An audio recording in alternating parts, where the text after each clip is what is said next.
Hello friends, welcome to CUET Political Science Coaching. We will be continuing the seventh chapter, Regional Aspirations. Today we are going to see about the Dravidian movement and also about the Northeast. Hope this will definitely interest you. These are the very important topics for your CUET UG. So what is Dravidian movement? So this is in the south of India that there were parties and political leaders were there who wanted to have a separate Dravidian nation. Okay, so it all started with they thought like the north thrives even as the south decays. So this is one important slogan which was given in the Dravidian movement, that vadakku வாழ்கிறது தெற்கு தேய்கிறது.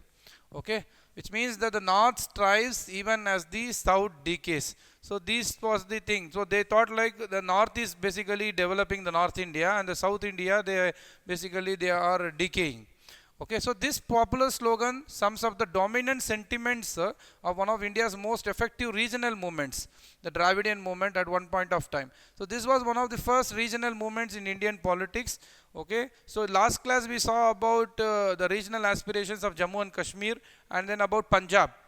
So this is at the same time in the 1950s, 60s, you can see this Dravidian movement coming in, and the interesting part is that there was no militancy here. Okay, whereas you can see in the Jammu and Kashmir militancy was there, and Punjab there was also militancy, but here the movement was mostly peaceful. Okay, so they did not take arms, and they used democratic means to convey their sentiments, their ideology, basically public debates and the electoral platform to achieve their ends. So this strategy paid off as the movement acquired political power in the state and also became influential at the national level. You see, even today the regional parties in Tamil Nadu, in the state of Tamil Nadu, is very powerful. Okay, so to understand today's politics we need to go to 1950s, 60s, what happened then. Okay, in the past 4 decades we can see at least that there is a major the power tussle is between only the Dravidian parties. The national political parties like the Congress and the Bharatiya Janata Party, BJP, they don't have much electoral gains in this state. So the question to why this happened, we have to study the Dravidian movement. How was the Dravidian, the decade, the Dravidar Kalagam was formed. The Dravidian movement led to the formation of Dravidar Kalagam. It is shortly called as DK. Okay, under the leadership of Tamil social reformer E.V. Ramasamy Periyar. So he was given that line like Isaac, you can see Jayaprakash Narayan was given the Lok Nayak, the title. Similarly, E.V. Ramasamy was given the title Periyar. He was the founder of the Dravidar Kalagam. The organization strongly opposed the Brahmins' dominance and affirmed regional pride against the political, economic and cultural domination of the north. You can see even elections were happening in the Madras presidency before the independence. But the problem was that there was a dominance, huge dominance of the Brahmins in the Congress at the politics at that time. Hence they were against this thing, and then they formed the Dravidar Kalagam basically to oppose the Brahmins' dominance. Initially, the Dravidian movement spoke in the terms of whole of South India. However, lack of support for other states limited the movements to the Tamil Nadu itself. Okay, so it was earlier it spoke about even Karnataka, Karnataka, Andhra Pradesh, and then Kerala as well. But later it was confined to only the state of Tamil Nadu. So let us see about E.V. Ramasamy Nayakar, who is called as Periyar.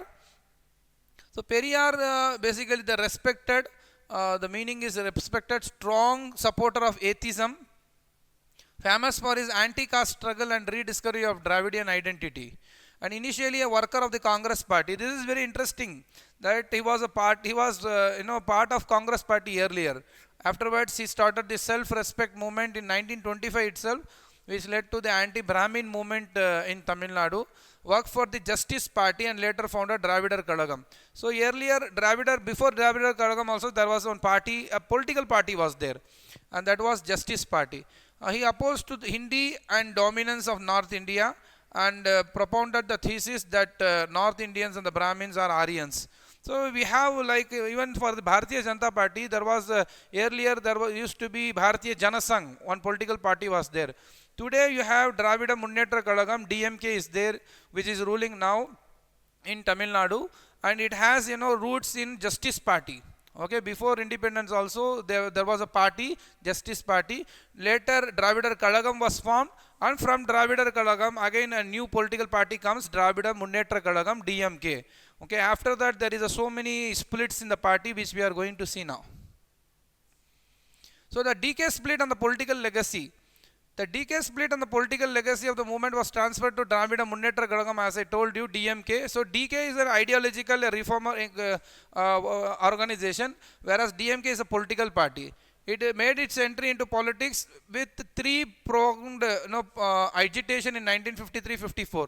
Three important agitations which led it to power in the state of Tamil Nadu. Number one, restoration of the original name of Kallakudi railway station. So what happened was the central government changed the name of Kallakudi railway station to Dalmiapuram. Dalmia was basically industrialist, on which the name basically was changed, okay, because of an industrial house. Okay, this demand brought out its opposition to the North Indian economic and cultural system. So this played a very big role in DMK acquiring power later. Okay, so first thing, the agitation was changing the original name, restoration of original name of Kallakudi railway station. Number two, the second agitation was for giving Tamil cultural history greater importance in school curricula. Okay, even today this remains an issue. Whenever you can see, if you follow the the news of Tamil Nadu, so even today the Tamil culture history, this is given more importance there, and you can see that was the second agitation which made it to come to power. So giving Tamil cultural history more importance, a greater importance. Number third agitation was against the craft education scheme of the state government, which it alleged was linked to the Brahminical social work. In 1953-54, who was ruling? It was Congress party which was ruling before these Dravidian parties came to power in Tamil Nadu. So they were against the craft education scheme. Even today, you can see when the national education policy is speaking about skills, okay, vocational skills, it is opposed in the state of Tamil Nadu because it is thought like it is a Brahminical mindset which is focusing on these skills. Okay, so this was the third agitation which helped them to come to power. So all agitations, against another agitation basically against making Hindi a country's official language. The success of the anti-Hindi agitation of 1965 added to the DMK's popularity. So first these three agitations, and finally a huge agitation which took place, and it is recorded in the history, that is anti-Hindi agitation of 1965. When people came to the streets and protested against Hindi language. Even today in the state of Tamil Nadu, they are following two language policy. Okay, so it is not compulsory for them to not teach Hindi in the schools. So basically they follow Tamil as well as English. So this was the history behind how they came to power. So anti-Hindi agitation took place in 1965. Let us see the influence of Dravidian politics in Tamil politics. Like sustained political agitation brought DMK to power in the assembly elections of 1967. Since then the Dravidian parties have dominated the politics of Tamil Nadu. So the DMK split after the death of its leader C. Annadurai. Annadurai was the CM. Okay, the first, the founder as well as DMK, and he was the CM, and the influence of Dravidian parties in Tamil Nadu actually increased after his death. What happened was there happened a split in the DMK. One DMK was there, and there was a ADMK, which is Anna Dravida Munnetra Kadagam. Okay, All India Anna Dravida Munnetra Kadagam, AIADMK, that claimed Davidian legacy. Both these parties have dominated politics in Tamil Nadu for the last 4 decades. So for the past 4 decades means 40 years these two parties are ruling. Since 1996, they also become part of the coalition which is running the entire country. You know that coalition politics happened in the 1990s. It has become the reality. So hence any party which comes to power, whether it is the BJP or the Congress, some party from the Tamil Nadu, they are in the part of the coalition that is happening. Okay. So there are so many other political parties as well, which got split from no other Dravidian parties. So in 1990s, many other parties have emerged. They include Marumalarchi Dravida Munnetra Kalagam (MDMK), Patali Makkal Katchi (PMK), and Desiya Murpok Dravida Kalagam as well. All these parties have kept alive the issue of regional pride in the politics of Tamil Nadu. So regional pride, regionalism is basically a part of Tamil Nadu's political culture. Initially seen as a threat to Indian nationalism, regional politics in Tamil Nadu is a good example for the compatibility of regionalism and nationalism. The credit goes to violent struggle which happened. When we see the Punjab struggle, the Jammu Kashmir struggle, there is sometimes the involvement of militancy is there. Whereas here, in the state of Tamil Nadu, the struggle is basically democratic. Hence, the parties came to power through democratic means, through political debates and agitation, and that is how this the struggle becomes unique in the history of India as well, post independence. Okay, let us come to the northeast. So we have completed Jammu Kashmir, regional aspirations of Jammu Kashmir, and then we have completed Punjab struggle and the Dravidian movement in the Tamil Nadu. Now we are going to see about the northeast, which is very interesting.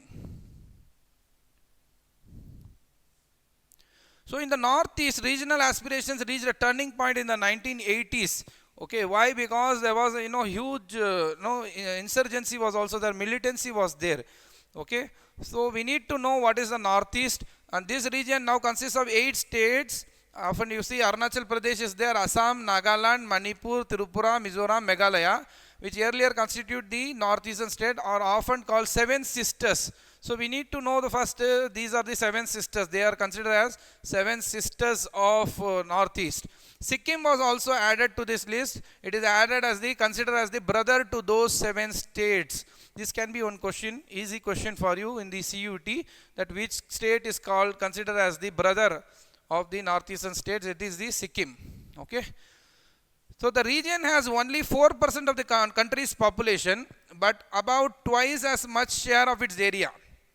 You see, the area is such big, okay, but the percentage is of country's population is basically it is 4%. So a small corridor of about 22 kilometers connects the region to the rest of the country. So this becomes very important because you have, I will show the map here. So there is only 22 kilometers corridor, a chicken neck which they call, okay, the Siliguri corridor is there, which is only 22 kilometers, which connects these northeastern states with the mainland.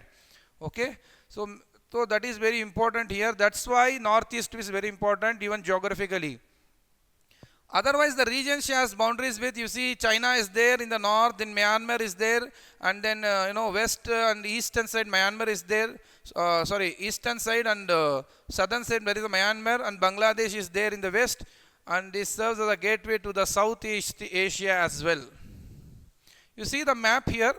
So this is how it looks like northeast. Okay, so there is Arunachal Pradesh. You see the Assam is there. Okay, Assam is there basically. See, I will just explain you. Before became independent, the entire northeastern state except Tripura and Mizoram, Manipur, all these Tripura and Manipur, other states were called as Assam only. So earlier, if you go back in the 1800s, okay, in the time of British, you can see that the entire region was called as Bengal only. And later it was changed into this. Bengal became Bangladesh, today's Bangladesh and West Bengal of India. Then the other areas was called as Assam. Okay, so 1947, what was the map? Basically, there was no, except Tripura and Manipur, other regions were considered as Assam only. Today we need to know where are the places the states are located. So at the topmost north you can see Arunachal Pradesh is there, and the south you can have the Mizoram. You can see Mizoram. In the center there is Assam, and beneath this Assam you have Meghalaya. Okay, so Meghalaya is just below Assam, and Tripura is in the side of Bangladesh, and Manipur this side, and above Manipur there is Nagaland. So this is the map of northeast. Okay, it is very easy to remember. Arunachal Pradesh in the top, Mizoram in the south. Okay, this is the end of northeast. Then you can see that Assam is in the middle, and below Assam is Meghalaya. Where is Tirupura? Tirupura is in the side of Bangladesh. Okay, this is in Bangladesh, and Manipur is the side of Myanmar, and Nagaland is about Manipur. So this is how you have to remember the northeastern states. This map is important to understand what are the issues happened. Okay, so these were princely states, but the entire region, okay, was considered as Assam. What were the states which are part of Assam? Meghalaya was part of Assam, Mizoram was part of Assam, Nagaland was also considered as a part of Assam, Arunachal Pradesh was also considered as Assam. Later all these were changed into separate states because of the issues which were there and regional aspirations. Okay. So the region has witnessed a lot of change since 1947. Okay. Tirupura, Manipur, and Khasi hills of Meghalaya were erstwhile princely states which merged with India after independence. Okay, so Tirupura, as I told you, in the left, and which is near the Bangladesh, and Manipur, which is there in the side of Myanmar, and Khasi hills of Meghalaya. They were basically princely states, and they joined, okay, merged with India. The entire region of Northeast has undergone considerable political reorganization. Nagaland state was created in 1963. Manipur, Tripura and Meghalaya in 1972, while Mizoram and Arunachal Pradesh became separate states only in 1987. The partition of India in 1947 has reduced the Northeast to a landlocked region and affected its economy. Okay, so that is what is the problem. It started. Okay, cut off from the rest of India, the region suffered neglect in development terms. Its politics too remained insulated. At the same time, the most states in this region underwent major demographic changes due to the influx of migrants from neighboring states and countries. So this was a very important issue at that time, which happened in the Northeast.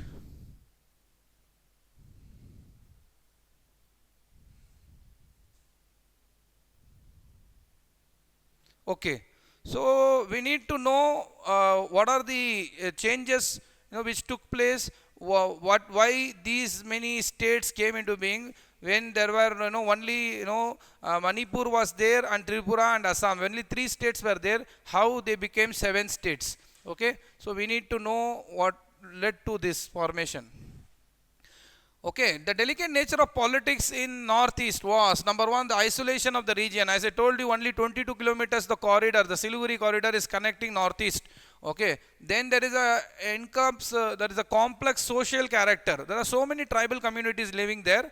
Okay, and that was one of the reasons, and its backwardness compared to other parts of the country. These have resulted in the complicated set of demands of the people from different states of the Northeast. The vast international border is also an issue. You see, there is China in the north, and you have Bangladesh in the west, and Myanmar in the east as well as in the south, and this has become very prone to problems, okay, because of the international border. Then we have weak communication between the Northeast and the rest of India. These can be the issues which we can tell why Northeast is backward, okay, or why we are facing so many issues in the Northeast. So demand for autonomy. So what they wanted actually, if you see in the Northeast politics, as we saw in the Punjab politics or Jammu Kashmir politics, the regional aspiration was there even in the Dravidian movement, just now we saw. So likewise, if we see in the Northeast, they demanded 3 things. So basically you have these 3 issues dominating there. Number 1, demand for autonomy. Number 2, movements for succession. The first demand is like within India they want to have autonomy, matlab they want to have a separate state. Okay, whereas this second movement is for succession. They want to secede from India itself. That was the issue. And number 3, it was opposition to outsiders. okay, which happened in basically in the Assam state, which we are going to see. So major initiatives on the first issue in the 1970s set the stage for some dramatic developments on the second and the third in the 1980s. So this we can see that first it happened, second stage is movements for succession, and third stage is about opposition for outsiders. So number one issue, demands for autonomy. At the independence, the entire region except Manipur and Tripura comprised the state of Assam. As I told you in the map itself, Manipur, you know where it is. Manipur is totally east side, which has a border with Myanmar, and Tripura, which is there, which has a border in present, with Bangladesh. So these two states were there, princely states, okay, separate states were there, Manipur as well as Tripura. Other than these, other states like today's Mizoram, okay, Nagaland, Meghalaya, okay, and Arunachal Pradesh, all these were part of Assam. So demands for political autonomy arose when the non-Assamese felt that the Assam government was imposing Assam language on them. Okay, so language was the first issue. Okay, they thought like Assamese language was imposing on them. There were opposition and protest riots throughout the states. Leaders of the major tribal communities wanted to separate from Assam. So they formed the Eastern India Tribal Union, which later transformed into more comprehensive all-party Hill Leaders Conference in 1960. This can be a question for your CUET. When did the all-party Hill Leaders Conference held in in the Northeast? You can say it is in 1960. Okay, then you have, they demanded a tribal state to be carved out of Assam. Finally, instead of one tribal state, several states got carved out of Assam. So this can be a question, like these states, several tribal states carved out of which state? Okay, which state was carved out into several states in Assam? A question can be asked, and that the answer is Assam. So at different points of time, the central government had to create, as I told you, Meghalaya, which is below today's Assam, and Mizoram, which is there in the eastern side, and Arunachal Pradesh, which is in the topmost in the north, in the northeast, out of Assam. Tripura and Manipur were upgraded into states too. Okay, they were not earlier states, but later they become the statehood as well. So the reorganization of the states in the northeast, if you see, the reorganization was completed by 1972. Okay, but this was not the end of autonomy demand in this region. In Assam, for example, communities like Bodos, Karbis and Dimasas wanted separate states. You need to underline these tribal names. Okay, this can be a question for your CUET UG.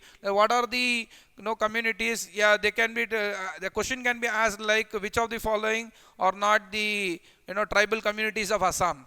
Okay, there can be there are three communities which are mentioned here: Bodos, Karbis, and Dimasas, and some other name can be there from other community like Kuki. Okay, Kuki or Mizo. Like Mizoram, in Mizoram today we have a problem. Okay, so any tribal community can be named. So here in Assam, mainly three communities: Bodos, Karbis, and Dimasas. You need to understand and remember.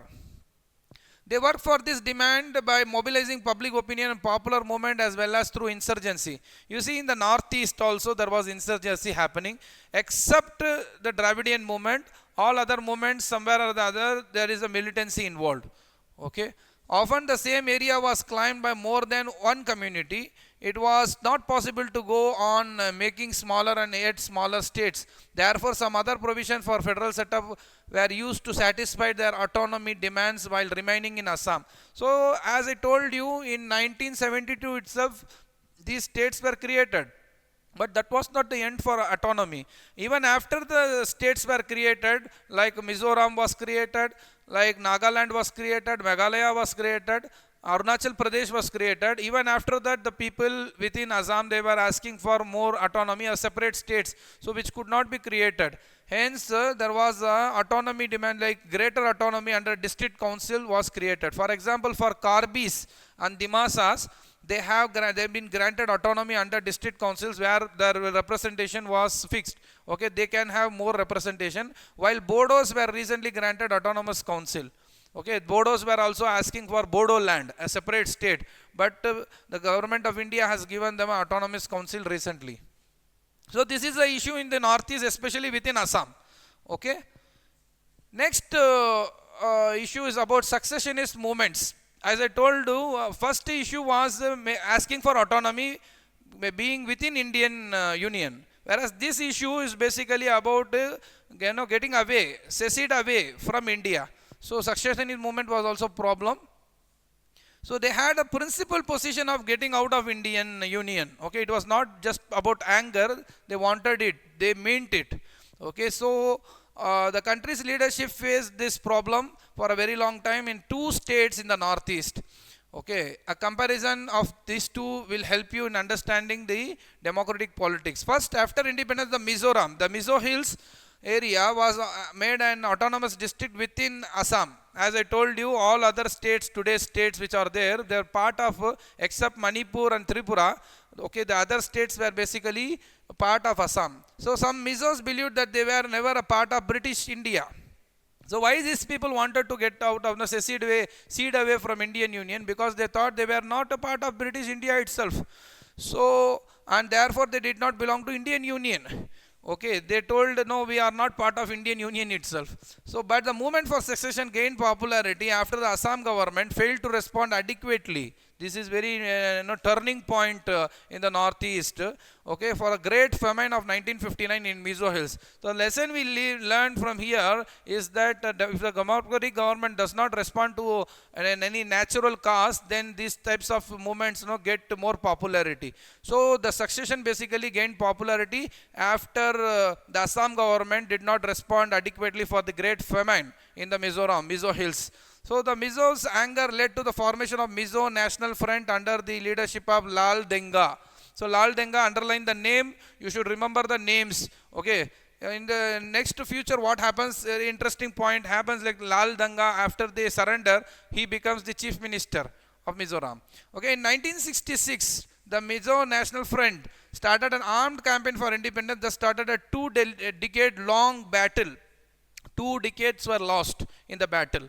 Okay, 2 decades, 20 years between the Mizo insurgent and Indian army, and they fought a guerrilla war as well, and they got the support from Pakistani government, and they secured shelter. They secured shelter in the East Pakistan at that time. So the Indian security forces countered it with a series of repressive measures. Even air force were used against the Mizo National Front, and this caused more anger and alienation among the people. At the end of 2 decades, what happened? The insurgency, everyone was a loser.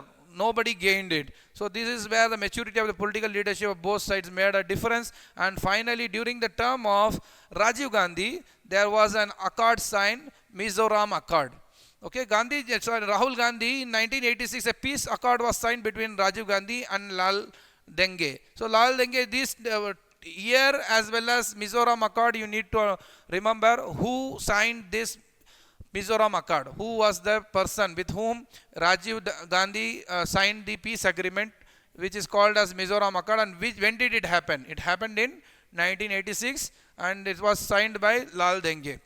So as per this accord, Mizoram was granted full-fledged statehood with special powers as well, and MNF agreed to give up the successionist struggle. Okay, Lal Denge took over as the chief minister. As I told you, he was the leader basically, okay, of the armed thing, okay, MNF. But now he becomes the chief minister. This accord proved a turning point in the history of Mizoram. Today, Mizoram is one of the most peaceful places in the region and has taken big strides in literacy and development. Today, the problem is going on in Manipur. Okay, so Mizoram is, even today, it is quite. Let us see the story of Nagaland. The story of Nagaland is also similar to Mizoram, except it started much earlier and not yet have been settled. There is no happy ending even now. Who is led this armed struggle? It was Angami Zapu Fizo. A section of the Nagas declared independence from India way back in 1951 itself. Okay, so they said they declared themselves independent. Okay, who was the leader? Angami Zapu Fizo. So the name you have to know. So note down this name. Fizo turned out many of the offers which were given to Nagaland. The Naga National Council launched an armed struggle for sovereignty of Nagas. So after a period, where is Nagaland is there. Nagaland is above there. Okay, I will show you the map again. You need to know where the problem is there in the northeast.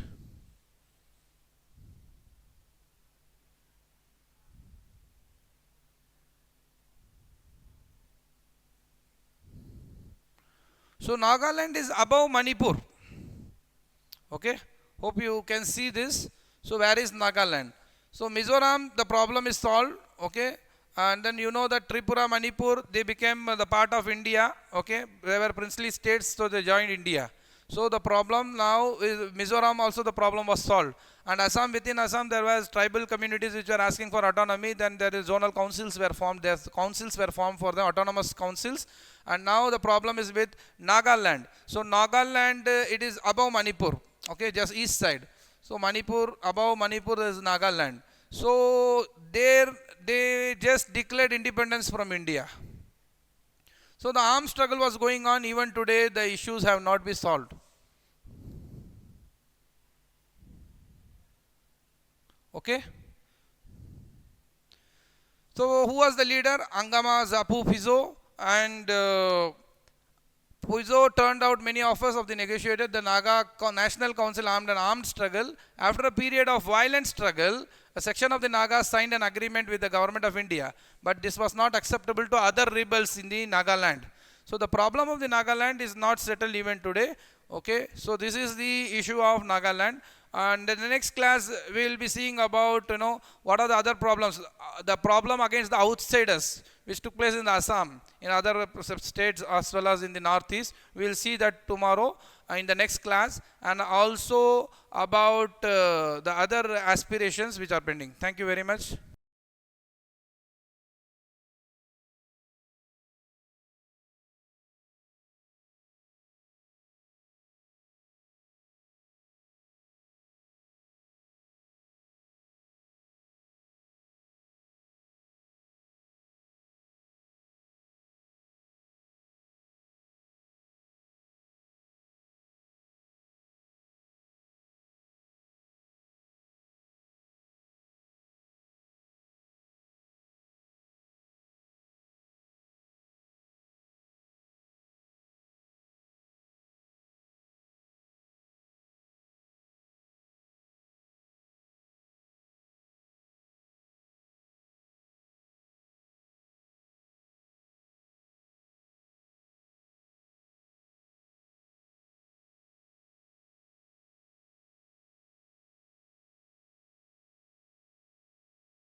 Hello friends, welcome to CUT UG Political Science class. So in today's class we are going to see the 7th chapter, the remaining portion, which is about the regional aspirations. So far we have seen Jammu and Kashmir, Punjab, then Tamil Nadu. These areas we have covered, and also in the northeast we have completed what happened in Nagaland, Mizoram. Okay, and these places we saw, and how Assam was divided into so many different states. So as I told you in the last class, we have three important issues in the northeast. Number one, that the northeast, there was secessionist people was there, and those people who wanted to get out of India, okay, as a separate state. They wanted to have a separate country. And then regional aspirations, there was another type of issue which was going on. Those people who want to be within India but want to have a separate state. So, and the third problem was related to the problem of the outsiders from the outside, from other states of India as well as from abroad, people coming and occupying their lands. So these were the three issues, broadly speaking, which are there in the northeast. I will repeat it again. The first is about the people who want to be go out of India, cede away from India. And number two is about the people who want to be within India but have a separate state autonomy for them. And third one is about the outsiders issue, the settlement of outsiders issue. So in today's class we will deal about the third problem, which is about the outsiders settlement, and also we will see about how Sikkim merged with India and about the story of Goa, and we will conclude the 7th chapter today. Okay, let us go this movements against outsiders. So it was a large migration which happened in the northeast. Huge migration happened before 1971 also, but during the liberation time as well, people have migrated from Bangladesh and settled, okay, in the northeastern states, especially in Assam. So that has been an issue for quite long time in the northeast. Okay, so this issue has become a political, and somewhat times it has become a violent issue. It has become a very big, a violent issue in Assam state. The Assam movement from 1979 to 1985, okay, which is the best example for such movement of the outsiders. The Assamese suspected that the huge number of illegal Bengali Muslims settlers from Bangladesh. So they felt that unless these foreign nationals are detected and deported, they would reduce the indigenous Assamese into a minority. So basically we know that before the Britishers came, and before we became independent also, the whole of northeast was called as a, first of all it was a Bengal presidency, then Assam was carved out of Bengal, and from that time onwards there are so many people Bengali speaking who went there and settled in the tea plantation areas. But after what happened, so these people were there for so many years, but even after the independence 1947, and we became a republic in 1950, there was settling happening, illegal settling happening after our independence as well. So that has caused a big issue in the state of Assam. So there were other economic issues also. So that was a widespread poverty and unemployment in the Assam despite the existence of natural resources like oil, tea and coal. So it was felt that these were drained out of the state without any commensurate benefit to the people of Assam. So these were the issues which were basically led to the Assam movement. So they were against the illegal settlement of the outsiders from outside the country, as well as they were thought like there is a huge poverty and unemployment. They thought like they had all these resources, but it was not helpful for the state people. So in 1979, All India Assam Students Union, All Assam Students Union, ASU, a student group was formed. So this is very important for your CUET, like in which year it was formed, or the student organization of Assam. So this led the movement. It was a very successful movement, we could say, because it basically was recognized by the Indian state, and basically after the protest, after the Assam Accord, the same student union becomes a political party as well. Okay, so it led an anti-foreigner movement in 1979.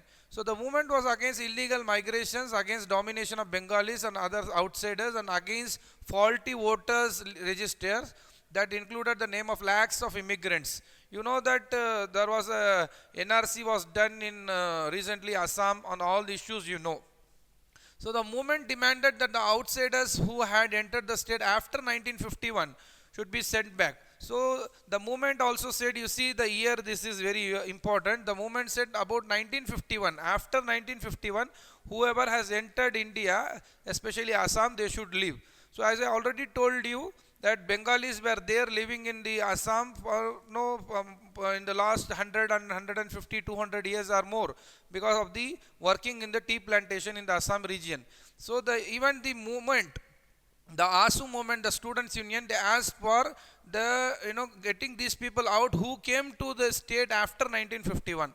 So the agitation followed many novel methods and mobilized all sections of Assamese, drawing support across the state. So it was a very big successful movement, because it could get so many people within its frame.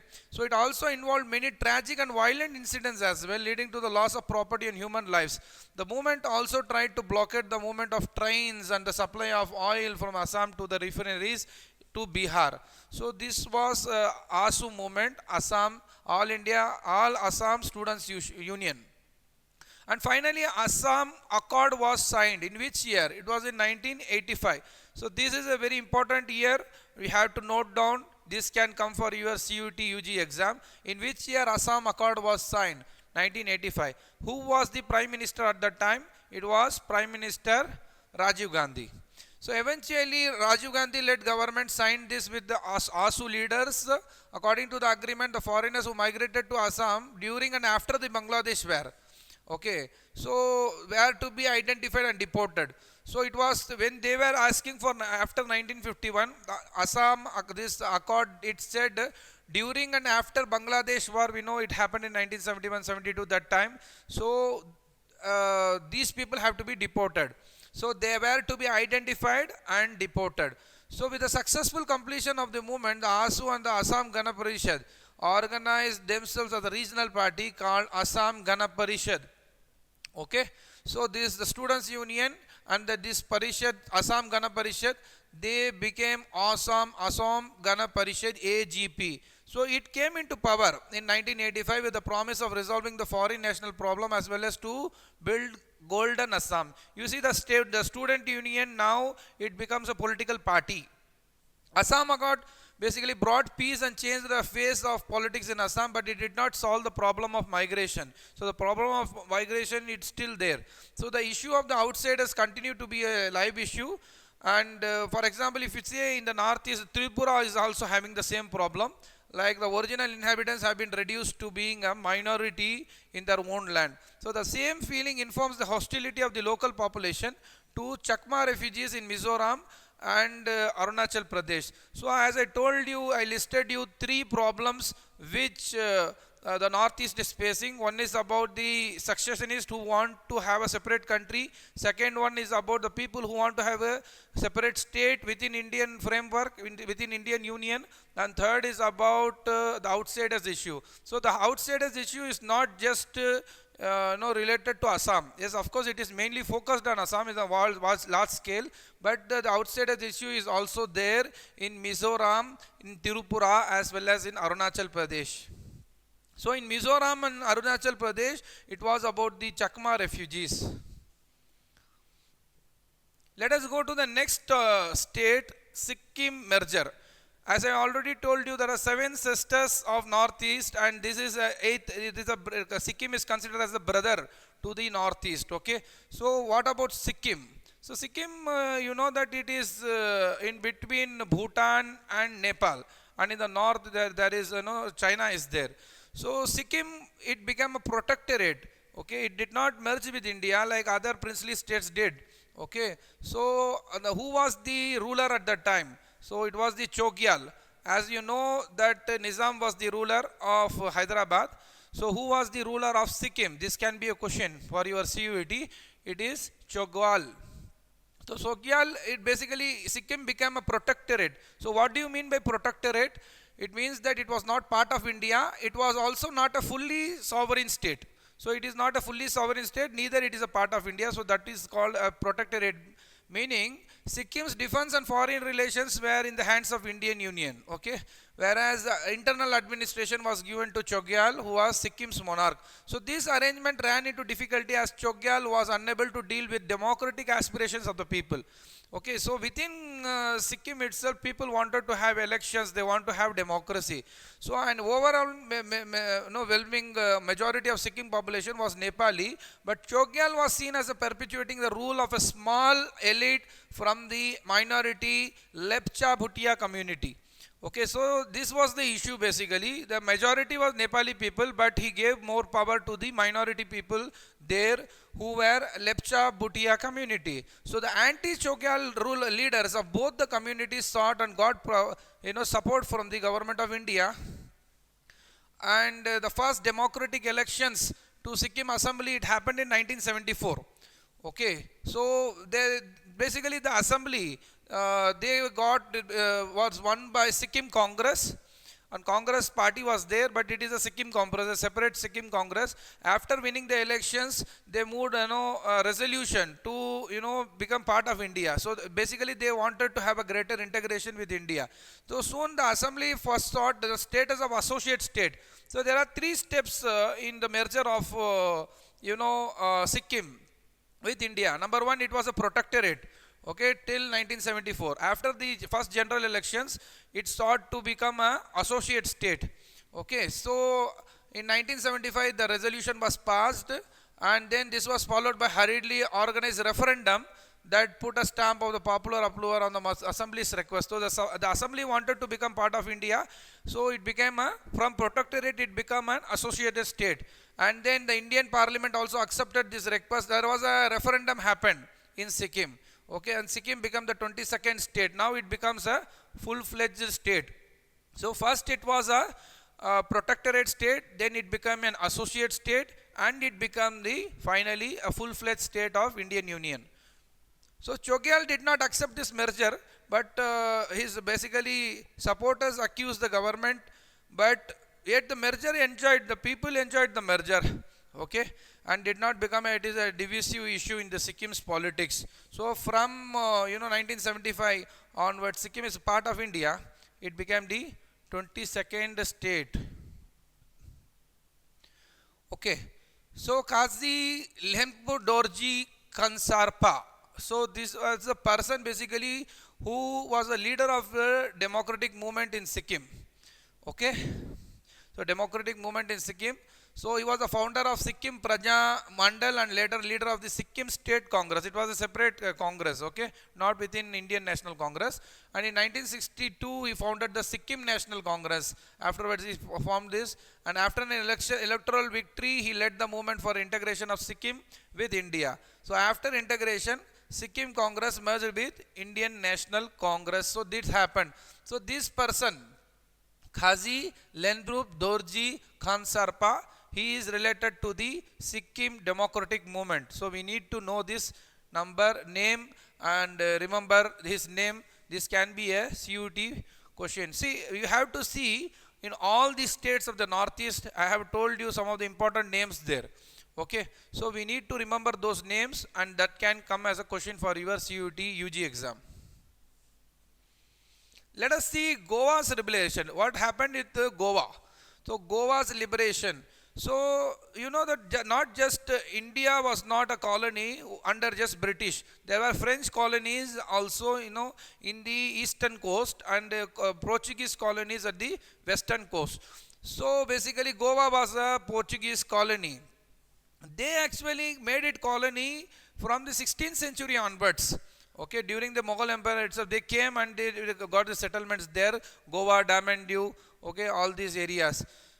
So in 1947, when we become independent, we wanted even Goa also to become part of India, merged with India, but the Portuguese did not agree.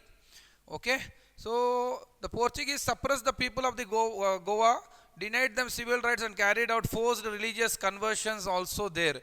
So after India's independence, the Indian government tried very patiently to persuade. Okay, we did not hurry with Goa. Okay, but it did not hear our words, and there was a strong popular movement within Goa for freedom.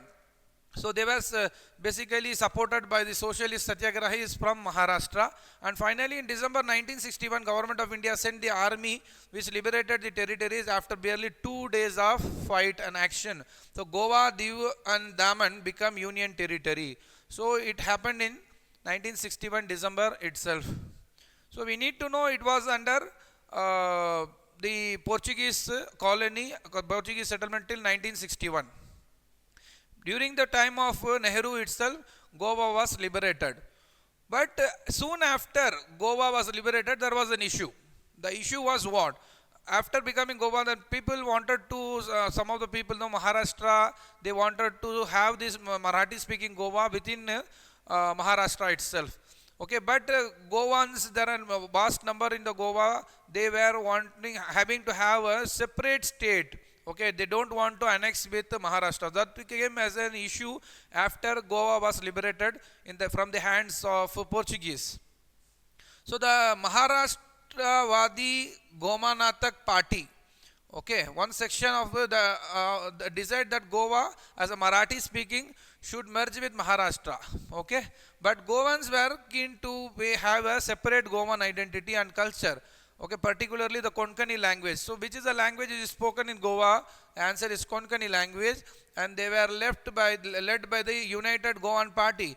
In 1967 January, the central government had a special opinion poll. So the special opinion poll was organized in Goa, and as the people were asked whether they want to be part of Goa, continue as a Goan, or they want to annex themselves with Maharashtra. Okay, the referendum like procedure was used to ascertain people's wish, and majority voted in favor of remaining outside of Maharashtra.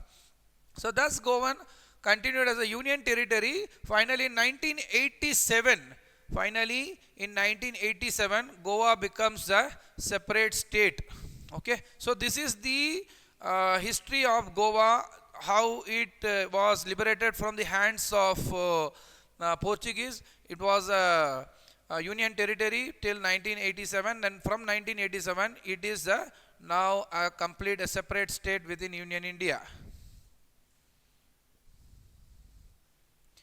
Okay, one name has to be discussed here who played a very important role during this time after Indira Gandhi.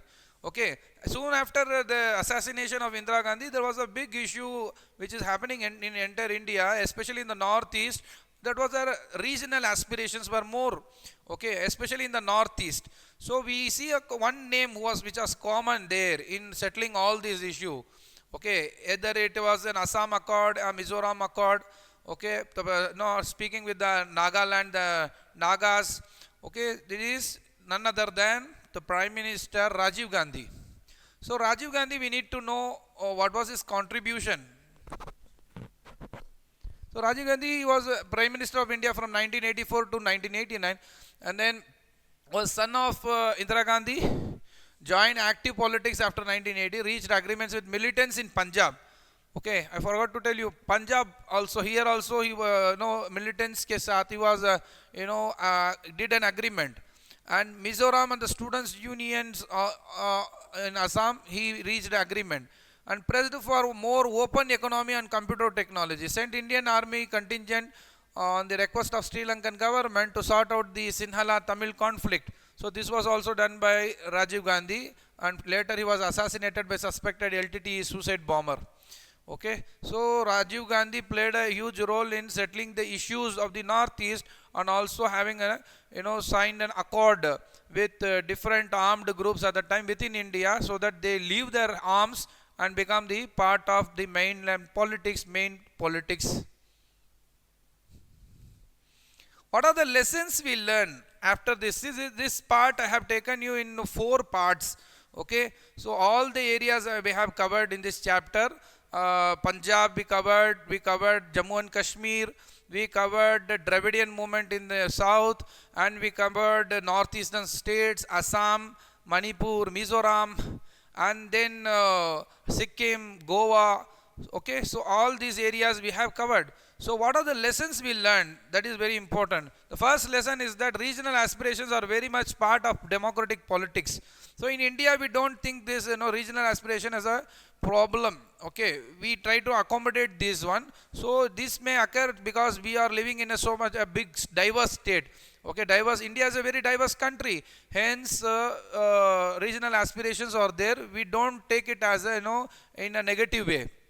Okay, we have addressed this issue That is one important lesson, that regional aspirations are very much part of democratic politics.